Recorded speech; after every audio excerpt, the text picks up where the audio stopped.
नमस्कार मुलांनो, इयत्ता चौथी विषय परिसर अभ्यास भाग 1 पाठ 7वा आहाराची पौष्टिकता या पाठाचा आज आपण स्वाध्याय पाहूयात. चला.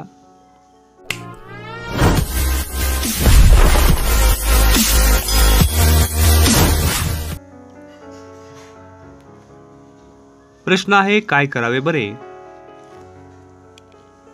सुमेध आणि त्याची धाकटी बहीण मधुरा यांना पालेभाज्या आवडत नाहीत. ज्या दिवशी आई पालेभाजी करते त्या दिवशी ते जेवत नाहीत. काय केलं पाहिजे? उत्तर पाहूया. सुमेध आणि मधुराला पालेभाजी आरोग्याला किती चांगली आहे हे पटवून द्यावे.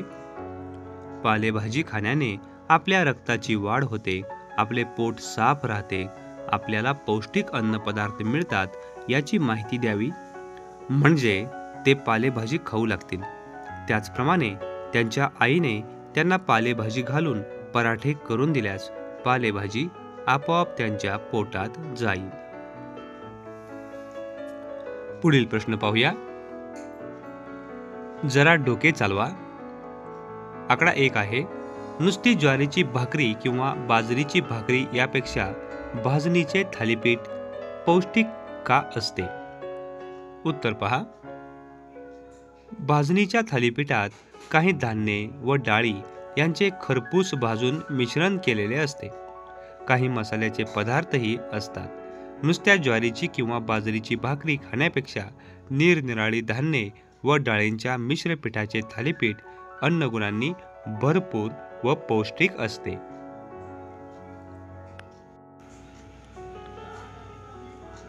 आकडा 2 आहे. भाजीमध्ये दाण्याचे कूट किंवा खोबऱ्याचा किस घातल्याने पदार्थाचा पौष्टिकपणा वाढतो की कमी होतो? उत्तर पहा. दाण्याच्या कुटात किंवा खोबऱ्याच्या किसात उत्तम प्रकारची पोषक द्रव्ये असतात, त्यामुळे ते भाजीत मिसळल्याने पदार्थाचा पौष्टिकपणा वाढतो.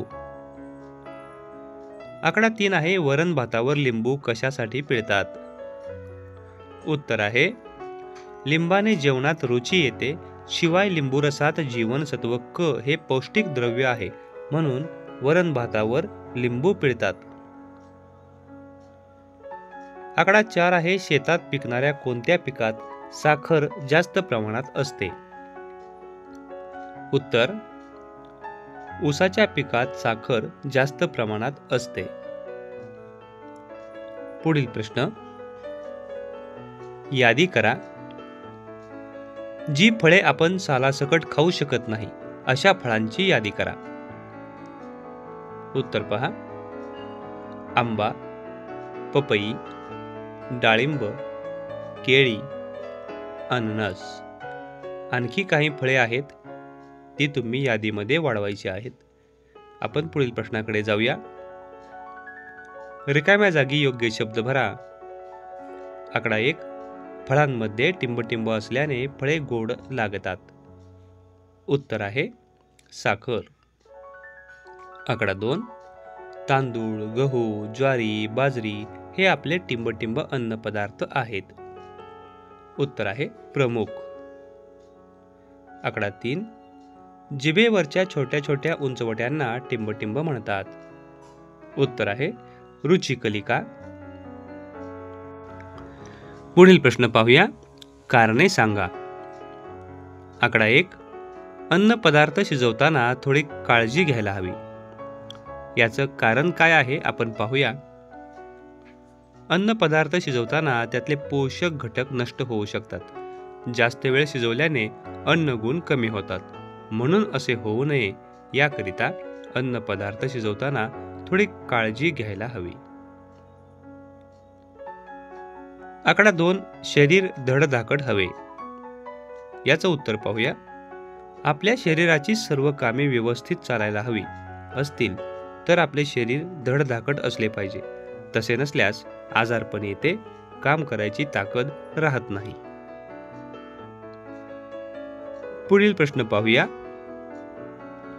आवडतात म्हणून तेच ते पदार्थ नेहमी खाऊ नयेत. उत्तर पहा. शरीराच्या विविध गरजा पूर्ण करणारे अन्न घटक निरनिराळ्या अन्न पदार्थात असतात. आपल्या शरीराच्या सर्व अन्नविषयक गरजा पूर्ण होण्यासाठी आपण सारे पदार्थ खाल्ले पाहिजेत. आवडतात म्हणून तेच ते पदार्थ नेहमी खाल्ल्यास आपल्या शरीराचे पोषण व्यवस्थित होत नाही. पुढील प्रश्न पाहूया. थोडक्यात उत्तरे लिहा. आकडा 1. मोनिका ताईने जिभेची कोणती गंमत सांगितली? उत्तर पहा. एकाच जिभेने आपल्याला निरनिराळ्या चवी समजतात. ही जिभेची गंमत मोनिका ताईने सांगितली. आकडा 2. फळे गोड असतात म्हणजे फळात फक्त साखरच असते का? उत्तर. फळात साखर असतेच, पण त्याबरोबर फळात निरनिराळे अन्न घटक देखील असतात.